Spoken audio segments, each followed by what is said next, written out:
بسم اللہ الرحمن الرحیم۔ بسم اللہ الرحمن الرحیم۔ الحمد للہ والصلاة علی اہلہا۔ عزیز طلباء، السلام علیکم ورحمۃ اللہ وبرکاتہ۔ شرح العلوم اول کتاب الصلاۃ درس نمبر 333 میں نماز جمعہ کا وجوب اور وقت کے بارے میں گفتگو ہوگی۔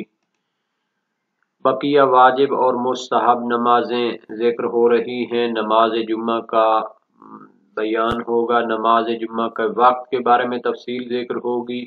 مشہور نظریہ کی ادلہ اور نماز جمعہ کے وقت میں دوسرا نظریہ اور شہید ثانی کا نقد و نظر بھی پیش کیا جائے گا۔ سب سے پہلے ترتیب کے مطابق عبارت کو دیکھتے ہیں۔ فرمایا الفصل السادس فی بقیت الصلوات الواجبۃ وما یختارہ من المندوبۃ فمنها الجمعۃ وہی رکعتان کالصبح عوض الظہر فلا یجمع بینہما فحیث تقع الجمعۃ صحیحۃ تجزئ عنها۔ چھٹی فصل کتاب الصلاۃ کی شرح العلوم میں بقیہ واجب اور مستحب نمازوں کے بارے میں ہے۔ نماز پنجگانہ کا ذکر ہو چکا ہے جو واجب نمازوں میں سے ہے، اور وما یختارہ اور جن کو اختیار کریں گے اور انتخاب کریں گے شہید اول اپنی کتاب لمعہ میں من المندوبۃ مستحب نمازیں۔ کیونکہ مستحب نمازیں بہت زیادہ ہوتی ہیں تو ان میں سے بھی کچھ کا انتخاب کر کے یہاں پر ذکر ہوگا، اور بقیہ جو واجب نمازیں ہیں ان کو بھی ذکر کرنا اسی فصل سادس میں۔ فمنہا الجمعۃ، ان واجب نمازوں میں سے ایک نماز جمعہ ہے۔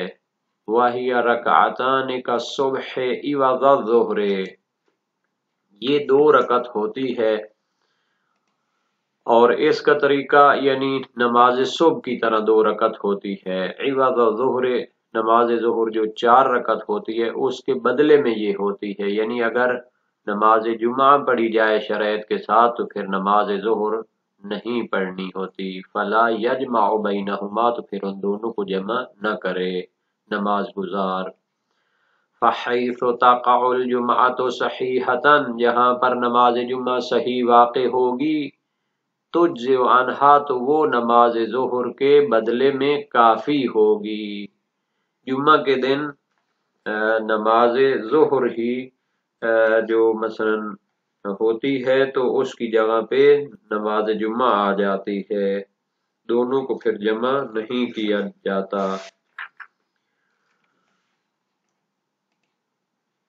وَرُبَّمَا اُسْتُفِيدَ مِنْ حُكْمِهِ بِكَوْنِهَا عِوَضَهَا مَعَ عَدَمِ تَعَرُّضِهِ لِوَقْتِهَا أَنَّ وَقْتَهَا وَقْتُ الظُّهْرِ فَضِيلَةً وَإِجْزَاءً۔ نماز جمعہ کے وقت کے بارے میں بیان فرماتے ہیں شہید ثانی کہ شہید اول کے حکم سے استفادہ ہوتا ہے۔ انہوں نے کون سا حکم لگایا ہے؟ بِكَوْنِهَا عِوَضَهَا، کہ نماز جمعہ نماز ظہر کے بدلے میں ہوتی ہے۔ مع عدم تعرضہ لوقتها، اور شہید اول نے اپنی کتاب میں نماز جمعہ کے وقت کو بیان ہی نہیں کیا، اس کے درپے ہی نہیں ہوئے۔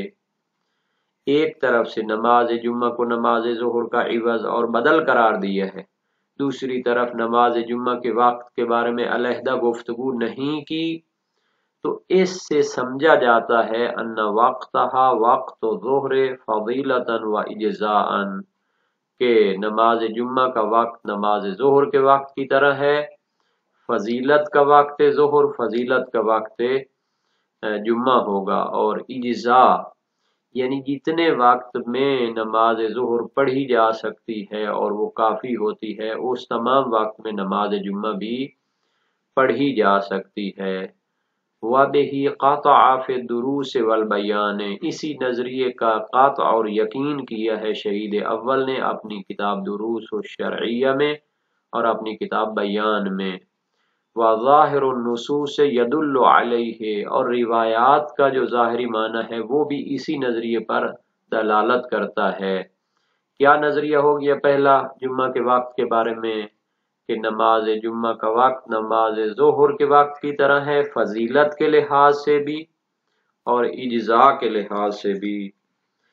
اب یہ جو اجزاء کا وقت ہے نا جی، اس کو جو بعض علماء نے بیان کیا ہے اس کو آپ خود ہی پڑھ لیں یا دیکھیں اس کو اور غور کریں۔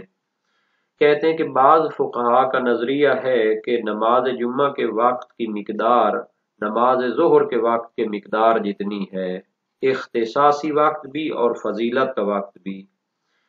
اجزاء والا وقت جو ہوتا ہے نا جی، یہ ہوتا ہے اختصاصی وقت، اس کو کہہ رہے ہیں۔ کہتے ہیں وقت اختصاصی نماز ظہر کا زوال آفتاب کے شروع سے لے کر غروب آفتاب سے فقط 4 رکعت نماز کا وقت بچ جائے تو اس سے پہلے تک ہے۔ اور فضیلت کا وقت کیا ہے؟ اول زوال سے لے کر اتنا وقت گزر جائے کہ شاخص کا جو سایہ ہے وہ اس کے اپنے برابر ہو جائے۔ تو یہ تو پھر جناب علی ایک فقہ الثقلین نامی ایک کتاب ہم نے پڑھی تھی، عربی زبان میں تھی، ہمارے وہ کارگل سائڈ کے ایک ایت اللہ اور محقق ہیں، شیخ حسنین نام ہے ان کا، فقہ الثقلین میں وہ لکھتے ہیں کہ نماز جمعہ کا وقت بڑا وسیع ہے، صبح سے لے کر جمعے کے دن شام تک کسی بھی وقت پڑھی جا سکتی ہے۔ کیوں؟ کیونکہ جناب علی نماز جمعہ پڑھنی ہے، آپ نے جمعے کے دن پڑھنی ہے، اس کا وقت جب معین نہیں کر رہے تو پھر صبح سے لے کر شام تک وقت میں اطلاق ہے۔ تو یہاں بھی اس نظریے میں ایک جو وجہ بیان کی گئی ہے، یہ بڑی مشہور شرح نزید، اس میں جو ہے نا جی پرانی اس کی طبع جلد 3 صفحہ 46 پہ یہ معنی اس کا بیان کیا گیا ہے کہ فضیلت وقت ظہر تو واضح ہے، لیکن اجزاء یعنی اول زوال سے لے کر غروب سے فقط 4 رکعتوں کا وقت بچ جائے تو وہ عصر کا وقت ہوتا ہے خاص، اس سے پہلے کیا ہوتا ہے؟ اجزاء ہو سکتا ہے، کسی بھی وقت نماز ظہر پڑھی جائے تو وہ پڑھی جا سکتی ہے۔ تو اسی طرح کیا ہوگا پھر نماز جمعہ کے لیے بھی شام کے قریب تک وقت ہوگا۔ یہ کیا ہے نماز جمعہ کے وقت میں ایک نظریہ ہے، اور اس کے بارے میں فرما رہے ہیں شہید ثانی کے دروس شریعہ اور بیان میں شہید اول میں نے بھی اسی کا قاطع اور یقین کیا ہے، اور نصوص کا ظاہر بھی اس پر دلالت کرتا ہے۔ وہ جو شیخ حسنین کا نظریہ میں نے بیان کیا ہے وہ تنظیر کی خاطر ہے، یعنی وہ تو صبح سے لے کر شام تک اجازت دیتے ہیں، لیکن مشہور جو نظریہ ہے یہ وہ ہے کہ ظہر کے وقت زوال سے لے کر شام سے پہلے تک اس کا وقت ہو سکتا ہے۔ ایک طرف یہ نظریہ اور دوسری طرف ہمارے معاصرین کی سختیاں بھی ہیں کہ وہ کہتے ہیں کہ جناب علی بس اس کو بہت جلدی پڑھنا چاہیے، تھوڑا سا خطبہ لمبا ہو گیا یا اس میں کوئی تو پھر اس کو جناب علی کیا کرنا چاہیے۔ بلکہ بعض جگہوں پر تو ہم نے دیکھا ہے کہ وہ نماز جمعہ بھی جماعت کے ساتھ پڑھاتے ہیں اور نماز ظہر بھی جماعت کے ساتھ پڑھاتے ہیں، کہ میرے پاس فتویٰ موجود ہے۔ تو یہ ہو گیا اس کے وقت کے بارے میں ایک نظریہ۔ دوسرا نظریہ وَذَهَبَ جَمَاعَةٌ إِلَىٰ امْتِدَادِ وَقْتِهَا إِلَى الْمِثْلِ خَاصَّةً، فقہاء کی ایک جماعت اور گروہ کا نظریہ ہے کہ نماز جمعہ کا وقت پھیلا ہوا ہے جب تک کہ شاخص کا سایہ اس کے برابر تک نہ پہنچ جائے، صرف ادھر تک اس کا وقت ہے، اس سے زیادہ اس کا وقت نہیں ہوتا۔ مال الیہ المصنف فی الالفیۃ، شہید اول اپنی کتاب الفیہ میں اس نظریے کی طرف میلان پیدا کرتے ہیں۔ ولا شاہد لہ، شہید ثانی فرماتے ہیں اس کی کوئی دلیل اور جو روایات وغیرہ میں اس کا کوئی گواہ نہیں ہے، الا ان یقال، مگر یہ کہا جائے بانہ وقت للظہر ایضا، کہ نماز ظہر کا اختیاری وقت اتنا ہی ہے، تو پھر یہ کیا ہوگا؟ نماز جمعہ کا بھی یہ وقت بن جائے گا، چونکہ نماز جمعہ کا وقت وہی نماز ظہر والا وقت ہے۔ تو نماز جمعہ نہایت ہی اہم اور اسلام میں پربرکت نمازوں میں سے ہے۔ پورے معاشرے کو، ایک سوسائٹی کو جمع ہونے کا حکم دیا جاتا ہے، اس میں باقی شرائط بھی بیان ہوں گی اور پھر اس میں نماز جمعہ قائم ہوتی ہے۔ یہاں پر ایک اور بھی چیز مجھے یاد آ رہی ہے، نماز جمعہ کے بارے میں پوری سورہ جمعہ قرآن میں موجود ہے کہ جب ذکر خدا کے لیے بلایا جائے تو پھر جلدی سے اس کی طرف آؤ، اور نبی اکرم نے، اولیاء نے اور پوری طول تاریخ میں نماز جمعہ قائم ہوئی ہے۔ 1965 میں یا اس کے ارد گرد ایک کتاب چھپی تھی کراچی کی طرف سے، بعض جو ہے نا جی منحرفین ان کو کہہ لیں، اس کا نام اس نے رکھا تھا الجمعۃ واجبۃ، نماز جمعہ نہ جمعہ تو واجبۃ، جمعہ واجب ہوتی ہے۔ 500 صفحے تک تھی وہ تقریباً، اب دوبارہ بھی وہ چھپی ہے۔ اس کے اندر لکھا ہوا تھا صلاۃ الجمعۃ محرمۃ، نماز جمعہ حرام ہے اور الجمعہ واجب قرار دیا ہوا تھا۔ اس جمعہ سے مراد اس نے معرفت الامام لی ہوئی تھی، اور معرفت الامام وہ اوجب الواجبات ہوتی ہے۔ تو اس طرح کے بھی لوگ جو ہے نا جی پائے جاتے ہیں کہ وہ کہتے ہیں جمعہ وہ معرفت امام ہوتی ہے، بس وہ چل رہی ہے، تو یہ نمازیں وغیرہ جو ہے نا یہ مولویوں نے بنائی ہیں۔ حالانکہ نبی اکرم صلی اللہ علیہ وآلہ وسلم کی سیرت کو بیان کیا کہ بعض اوقات لوگ سستی کرتے تھے، وہ اس سورہ جمعہ کی آخری آیت کی طرف دیکھیں تو مشکلات اقتصادی وغیرہ ہوتی ہوں گی، تو نماز جمعہ ادھر ہو رہی ہوتی تھی، وہ اس کو چھوڑ کے جاتے تھے پھیری والے کے پاس، تو اس کی مذمت ہوئی ہے کہ دیکھیں آپ لوگ نبی اکرم کے ساتھ نماز جمعہ کی سعادت حاصل کریں، خطبے میں جو چیزیں بیان ہوتی ہیں ان سے استفادہ کریں، اور پھر اس کے بعد آپ جائیں اپنے کاروبار کے سلسلے میں، تو خدا برکت دینے والا ہے۔ لیکن یہ معنی کر کے ہم بیٹھتے ہیں کہ یہ نماز روزے تو مثلا مولویوں نے بنائے ہیں، اور یہ جو قرآن میں جمعہ ہے، نمازیں ہیں، یہ ساری معرفت کی باتیں ہیں، تو یہ چیز جو ہے نا جی بدیہیات کے خلاف ہے۔ واضح طور پر جو ایک سیرت چلی آ رہی ہے، تاریخ ہے اسلام کی، وہ اس کے مخالف ہیں، شواذ ان کو کہنا چاہیے۔ بہرحال بہت زیادہ اس کی فضیلت ہے، نماز جمعہ کے بارے میں بہت زیادہ روایات ہیں۔ شہید ثانی نے بھی ایک مستقل کتاب بھی لکھی تھی، اور بھی بہت سارے علماء نے اس پر کتابیں لکھی ہیں۔ تو نماز جمعہ جب انسان شرائط کے ساتھ انجام دیتا ہے تو پھر اس میں کوئی اختلاف نہیں ہے، بلکہ یہ ضروریات دین میں سے ہے کہ پھر نماز ظہر ساقط ہو جاتی ہے، جیسا کہ جواہر میں اس کا دعویٰ کیا گیا ہے۔ محمد حسن نجفی جواہر الکلام شرح شرائع الاسلام 40-50 ضخیم جلدوں میں یہ فقہ کی کتاب ہے، شیخ انصاری کے استاد تھے یہ۔ بلکہ جمعہ جو ہے وہی جمعہ کے دن ظہر شمار ہوتی ہے، جیسا کہ روایات میں ایسی تعبیر ہیں، روایات مستفیضہ ہیں، یعنی بہت زیادہ ہیں۔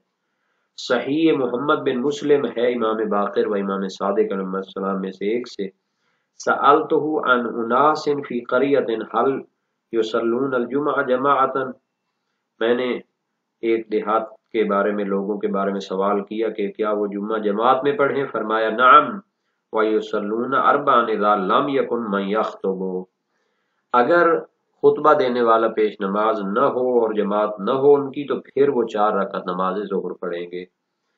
باب نمبر 3 ابواب نماز جمعہ میں بھی یہ حدیث موجود ہے۔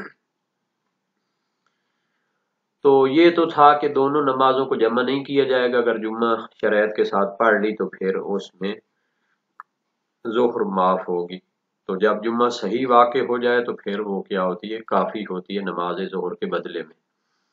اچھا، شیعہ فقہا کے نزدیک اس میں فاصلے کی بھی شرط ہے، اس پر روایات وغیرہ ساری دلیلیں آنے والی ہیں۔ تو آج کل تو ماشاءاللہ بڑے جو ہے نا جی ایسے دعوے آ گئے ہیں کہ وہ کہتے ہیں بھئی یہ جو فاصلے وغیرہ ہیں ان کو بھی ختم کرو، ہر کوئی اپنی جو ہے نا مسجد کو مثلا اس میں نماز جمعہ قائم کرنا چاہتا ہے۔ شیعہ فقہ میں اس کے جو ہے نا جی قابل غور ہیں یہ چیزیں۔ تو اب اصل بحث نماز جمعہ کے وقت سے ہمیں کرنی چاہیے کہ 2 نظریے ہیں۔ نماز جمعہ زوال شمس کے وقت جو ہے نا واجب ہوتا ہے، اس کی شہرت عظیمہ موجود ہے، مشہور نظریہ ہے، اور روایات بھی اس پر ہیں۔ ربعی بن عبداللہ اور فضیل بن یسار جلیل القدر راوی ہیں، امام باقر علیہ السلام سے روایت کی، ان من الاشیاء اشیاء موسعۃ و اشیاء مضیقۃ، کچھ چیزوں کا وقت وسیع ہوتا ہے، کچھ چیزوں کا وقت تنگ ہوتا ہے۔ فالصلاۃ مما وسع فیہ تقدم مرہ و تؤخر اخرى، نماز کا وقت بھی وسیع ہوتا ہے، اکثر نمازوں کا وقت وسیع ہوتا ہے، شروع میں پڑھ سکتے ہیں، بعد میں پڑھ سکتے ہیں۔ والجمعۃ مما ضیق فیہ، جبکہ نماز جمعہ کا وقت تنگ ہے۔ فإن وقتها یوم الجمعۃ ساعۃ تزول، اس کا جمعہ کے دن وقت ہے جس وقت وہ کیا ہوتا ہے، زوال ہوتا ہے۔ وقت العصر فی وقت الظہر فی غیرہا، اور اس میں نماز عصر کا جو وقت ہے وہ دوسرے دنوں میں نماز ظہر کا وقت ہے۔ تو شاید یہ اشارہ ہو کہ نماز ظہر کو پھر اگر اسی جماعت کے ساتھ پڑھیں تو یہ بھی ایک فضیلت ہو سکتی ہے۔ یہ باب نمبر 8 ابواب صلاۃ جمعہ میں ہے۔ سید مرتضیٰ سے منقول ہے کہ انہوں نے اول وقت قیام شمس کے وقت اس کو قرار دیا ہے، شاید وہ نظریہ ہو جو جناب شیخ حسنین نے اپنی فقہ الثقلین میں اختیار کیا ہے۔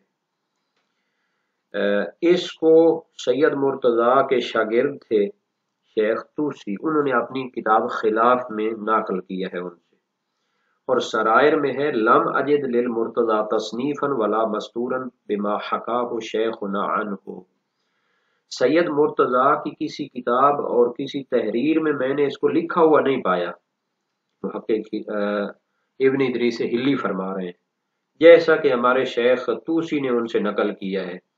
لعلہ سمعہ منہ فی الدرس وعرفہ مشافہۃ، شاید چونکہ وہ ان کے شاگرد تھے انہوں نے درس میں ان سے سنا ہو اور بالمشافہ یعنی فیس ٹو فیس ان سے کیا ہے جانا ہو، مگر اس کی کوئی دلیل نہیں ہے۔ ہاں اس کے لیے صحیح عبداللہ بن سنان کوفی سے استدلال کرتے ہیں، امام صادق علیہ السلام نے جو فرمایا لا صلاۃ نصف النہار الا یوم الجمعہ، کہ آدھے دن کے وقت کوئی نماز نہیں مگر جمعہ کے دن، باب 8 میں یہ روایت موجود ہے۔ تو اس کا اشکال یہ کہ نصف نہار تو وہ زوال ہوتا ہے نا، تو یہ تو مشہور کے دعویٰ کی دلیل ہے، جبکہ سید مرتضیٰ تو اس کو قیام شمس ہوئی طلوع شمس کہتے ہیں، اس کو بھی شامل ہے۔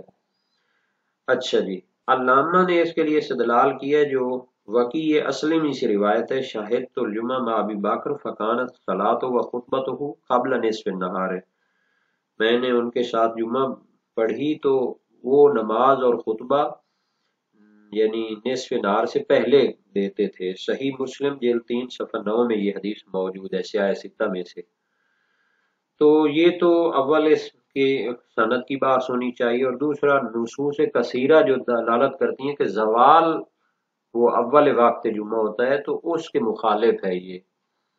تو سید مرتضیٰ اور یہ شیخ حسنین کا جو نظریہ یہ بھی اسی طرح ہے، لیکن یہ دونوں جو ہیں یہ خبر واحد کو حجت نہیں مانتے تھے، تو ظاہر ہے جب حجت نہیں مانیں گے تو پھر قرآن کے اطلاقات سے وہ استفادہ کرتے ہیں کہ جمعے کے دن آپ نے ایک نماز پڑھنی ہے، چاہے صبح پڑھیں چاہے شام کو پڑھیں چاہے درمیان میں پڑھیں۔ تو آخر وقت کیا ہے جمعے کا، تو اس میں اختلاف ہے، اکثر کا نظریہ بلکہ قول ہے کہ مشہور کا نظریہ ہے کہ جب سایہ ہر چیز کا یا شاخص کا وہ اس کے برابر ہو جائے تو یہ آخری وقت ہوتا ہے۔ اس پر نصوص دلالت کرتی ہیں۔ اسماعیل بن عبد الخالق کی روایت ہے، میں نے امام صادق علیہ السلام سے وقت کے نماز کے وقت کے بارے میں پوچھا، آپ نے فرمایا ہر نماز کے 2 وقت ہوتے ہیں مگر جمعہ سفر اور حضر میں، اس کے بارے میں فرمایا وقتھا اذا زالت الشمس، وہ زوال شمس کے وقت اس کا وقت ہے۔ وہی فی ما سوى الجمعۃ لکل صلاۃ وقتا، جمعہ کے علاوہ پھر ہر نماز کے لیے 2 وقت ہوتے ہیں۔ قال فرمایا ایاک ان تصلی قبل زوال، لیکن زوال سے پہلے بھی نماز نہیں پڑھنی، فواللہ ما ابالی بعد العصر صلیتها او قبل زوال، عصر کے بعد اس کو پڑھیں، صلیتها لفظ ہوگا، یا زوال سے پہلے پڑھیں تو پھر وہ شمار نہیں ہوگی نماز۔ اور پہلے بھی گزر چکی تھی باتیں جناب وقت کی باتوں میں کہ ہر نماز کے 2 وقت ہوتے ہیں، وقت فضیلت اور وقت اجزاء، اور وقت فضیلت ظہر سایہ کے مثل تک ہونے تک ہوتا ہے، نہ کہ وہ جو نزید میں معنی کیا گیا ہے کہ شام ہونے تک بھی اس کا وقت ہوتا ہے اجزاء کا، کہ 4 رکعت کا وقت بچ جائے تو اس سے پہلے پہلے نماز ظہر بھی پڑھی جا سکتی ہے۔ وقت اجزاء وقت فضیلت مثل تک ہوتا ہے، اور وقت اجزاء مثلین تک، سایہ مثلین تک پہنچنے تک ہوتا ہے، حالانکہ حکم کرنا کہ جمعہ کے لیے وقت ایک ہی ہے تو اسے پتہ چلتا ہے کہ اس کا وقت فضیلت کا وقت ظہر ہوگا، وہ سایہ کے اس کے برابر ہونے تک ہے، یعنی سایہ اس کے برابر ہو جائے شاخص کے۔ اور وقت عصر جمعہ کے دن وہ مثل سایہ کے مثل سے شروع ہوتا ہے غروب تک، اور وہ وقت اجزائے ظہر ہوتا ہے دوسرے دنوں میں، اس لیے خبر ربعی اور فضیل میں ہے وقت العصر فی وقت الظہر فی غیرہا۔ علامہ مجلسی اور ان کے والد سے منقول ہے کہ اس کا وقت پھیلا ہوا ہے یہاں تک کہ سایہ 2 قدم تک پہنچ جائے شاخص کا، اس بنا پر کہ اس کا وقت وہ وقت فضیلت ظہر ہے تو دوسرے دنوں میں، اور فضیلت ظہر کا وقت پھیلا ہوا ہے 2 قدم تک سایہ پہنچے۔ اور وقت کی بات میں بیان ہوا کہ 2 قدم سے مراد ایک ذراع ہے، ایک ہاتھ، اور شاخص جو متعارف ان کے نزدیک تھا زوال کو جاننے کے لیے وہ ایک ذراع، ایک ہاتھ ہوتا تھا۔ تو اگر مثلیت کو اعتبار کیا جائے تو فضیلت کا وقت اس میں ایک مثل تک پہنچنا سایہ یا 2 قدم تک پہنچنا، اس میں فرق نہیں ہے۔ ابن زہرہ اور ابو صلاح کا نظریہ ہے کہ وقت جمعے کا وہ پھیلا ہوا ہے اتنا کہ اس میں اذان اور 2 خطبے اور نماز جمعہ پڑھی جائے، اور یہ تقریباً 1 گھنٹہ اس کے لیے ہوتا ہے۔ جوفی کی طرف منسوب ہے کہ اس کا وقت 1 گھنٹہ ہے زوال کے بعد، اور اس کے لیے وہ زرارہ کی روایت سے استدلال کرتے ہیں، اور عبدالاعلی بن آیون کی روایت سے استدلال کرتے ہیں، اور زرارہ کی امام باقر علیہ السلام سے روایت دوسری ہے۔ یہ ساری باب ہشتوں میں موجود ہیں، ابھی وقت نہیں ہے تو اس وجہ سے فقط اشارہ کر دیا، وسائل وشیہ ترجمے والی میں بھی اس کو دیکھا جا سکتا ہے۔ اور ابن ادریس شہید اول کا دروس اور بیان میں اور ایک جماعت کا نظریہ ہے کہ وقت جمعہ وہ وقت ظہر ہے، فضیلت اور اجزاء کے حوالے سے یہ بدلیت کا حق اس میں ادا کرنا چاہتے ہیں، حالانکہ اس کے لیے کوئی دلیل نہیں ہے، اور شارح نے اس کو ظاہر نصوص قرار دیا ہے شہید ثانی نے، تو یہ بھی ان کا عجیب نظریہ ہے۔ تو بہرحال شاید انہوں نے شہید اول کی بیان والی عبارت کو ہی اٹھا لیا، انہوں نے کہا ہے کہ یہی ظاہر ادلہ ہیں، حالانکہ انہوں نے روض الجنان میں اعتراف کیا ہے کہ اس کی دلیل ہمارے پاس نہیں